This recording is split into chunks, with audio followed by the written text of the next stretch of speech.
১৯৩০ সালের আগের কথা। কানাডায় কিভালি অঞ্চলে ছিল এক তুষার স্নিগ্ধ হ্রদ। তার নাম ছিল আঞ্জিকুনি। একদিন হঠাৎ অনুসন্ধিৎসু বৃদ্ধ জেলের আগমন ঘটে সেখানে। মিঠা পানির মাছের খোঁজে এমিস্কিমো ইনুইট সম্প্রদায়ের এই লোকের এখানে ছুটে আসা। এসেই হ্রদের অগভীর তলদেশেই টের পেলেন মাছের বেশ সরগম উপস্থিতি। সঙ্গে সঙ্গে হ্রদের একপাশে তাঁবু খাটালেন তিনি। পাশে আগুন জ্বালালেন ডালপালা দিয়ে। খড়কুটো দিয়ে তৈরি করলেন নিজের জন্য সিম সিম ছোট্ট একটি বাসস্থান। হিমশীতল কনকনে ঠান্ডা পরিবেশে বেশ কিছুদিন এখানে অবস্থান করার পর এলাকাটি তার খুবই পছন্দ হয়। খবর পাঠালেন অপেক্ষায় থাকা নিজ গোত্রের লোকেদের নিকট। তার প্রতি গোত্রের ছিল অগাধ ভরসা। ফলে সবাই বিনা বাক্যে তল্পিতল্পা গুটিয়ে পৌঁছে গেলেন সেখানে। ধীরে ধীরে গড়ে তুললেন ২০০০ লোকের একটি স্নিগ্ধ জনবসতি। নবাগত মানুষেরা হ্রদের নাম অনুসারে তাদের নতুন ভূমির নামকরণ করলেন আঞ্জিকুনি গ্রাম। মিঠা পানির হ্রদ থেকে সংগ্রহ করা মৎস্য, তা দিয়ে তৈরি করা উপদীয় ভোজন, সঙ্গে মাতাল করা চোলাই মদের উষ্ণ পানীয় ছিল তাদের প্রিয় খাবার। আঞ্জিকুনিদের আতিথেয়তায় এলাকার পাশ দিয়ে ঘেঁষে ছুটে চলা পথিকদের আনাগোনাও বাড়তে থাকে। ক্ষুধার্ত শিকারীরাও রাতের আধারে আসতো এখানে। এভাবে ধীরে ধীরে গ্রামটি পরিচিত হয়ে ওঠে আশেপাশের ২-৪ অঞ্চলে। পরিচিতি পায় অবসর বিনোদন আর আড্ডা কোলাহলের এক নৈসর্গিক স্থান হিসেবে। ১৯৩০ সালের নভেম্বর মাস। প্রচণ্ড শীতের এক জ্যোৎস্নারাতে এক কানাডিয়ান শিকারী মদ্যপানের উদ্দেশ্যে পা বাড়ান সেই জনকীর্ণ আঞ্জিকুনি গ্রামের পথে। জো লেবল নামক এই ব্যক্তি এর আগে বেশ কয়েকবার এসেছিলেন এই গ্রামে। গুটিকতক পরিবারের সঙ্গে তার গড়ে উঠেছিল সখ্যতাও। ফলে অনেকদিন পর সরল সহজ এই মানুষগুলোর সঙ্গে পুনরায় দেখা হবে, চোলাই মদের চুমুক জমিয়ে আড্ডা দেওয়া হবে ভেবেই তার চোখ জলজল করে উঠল।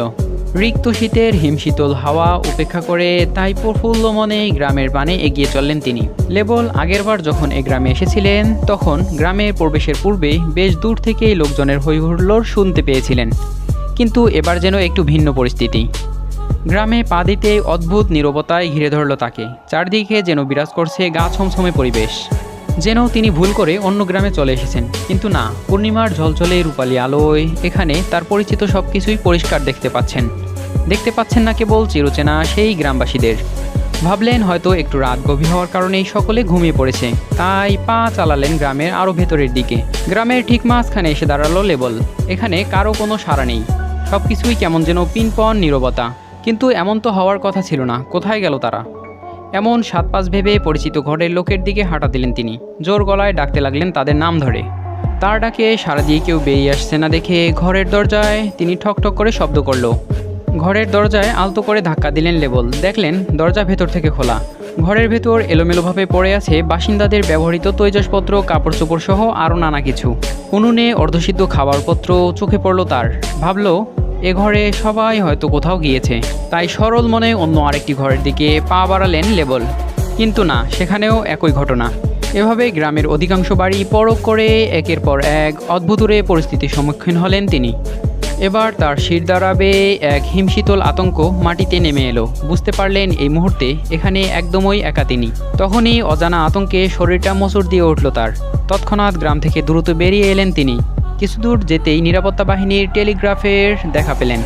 ঘটনার বিস্তারিত লিখে পাঠালেন তাদের কাছে। পরের দিন একদল চৌকস সদস্য পৌঁছে গেল সেখানে। তন্ন তন্ন করে খুঁজে দেখল পুরো এলাকা, কিন্তু একজন জনমানবেরও দেখা পেল না তারা।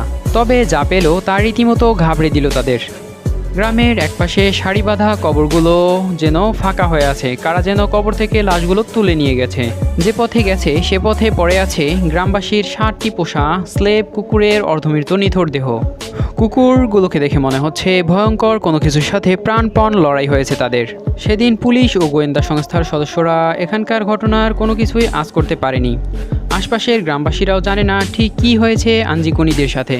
তবে তারা দাবি করে কিছুদিন পূর্বে আঞ্জিকুনি গ্রামে আকাশে এক ধরনের নীলাভ আলোর ঝলকানি দেখতে পেয়েছেন তারা। অতঃপর লোমহর্ষক এ ঘটনার বহুদিন পর গোয়েন্দা সংস্থার সদস্যরা তাদের প্রতিবেদনটি প্রকাশ করলেন। সেখানে তারা জানান জো লেবেলের দাবি বানোয়াট এবং মিথ্যা। জো লেবল এর আগে কখনোই এই গ্রামে যায়নি এবং এই নির্জন স্থানে কখনোই কোনো মানববসতি গড়ে ওঠেনি। তবে প্রশ্ন হলো, প্রতিবেদনের তথ্য যদি সত্য হয় তবে লেবলের বর্ণনা শুনে নিরাপত্তা বাহিনীর সদস্যরা যেদিন সেখানে গিয়েছিল তারাও দেখতে পেয়েছিল জনশূন্য পরিত্যক্ত বসতি, এলোমেলো পড়ে থাকা নিত্য প্রয়োজনীয় তৈজসপত্র, এমনকি ইনুইটদের ব্যবহৃত নলাকার বন্দুকও পেয়েছেন তারা। তাহলে এগুলো কাদের, কারাই বা এমন বৈরী পরিবেশে বসতভিটা তৈরি করে নিমেষেই উধাও হয়ে গেল? আজ অবধি আঞ্জিকুনিদের নিখোঁজ হওয়ার রহস্যর কোনো সমাধান হয়নি। জানা যায়নি নিগ্রো রহস্যে আবৃত এই জল্পনা কল্পনার পেছনের ঘটনা। তদন্ত করেও এর কোনো কুল কিনারা করতে পারেনি কেউ। তবে ধারণা করা হয় কোনো অতি প্রাকৃতিক ঘটনার সাক্ষী হয়েছিল তারা, যার রহস্য আজও অজানা, হয়তো অজানাই থেকে যাবে চিরদিন।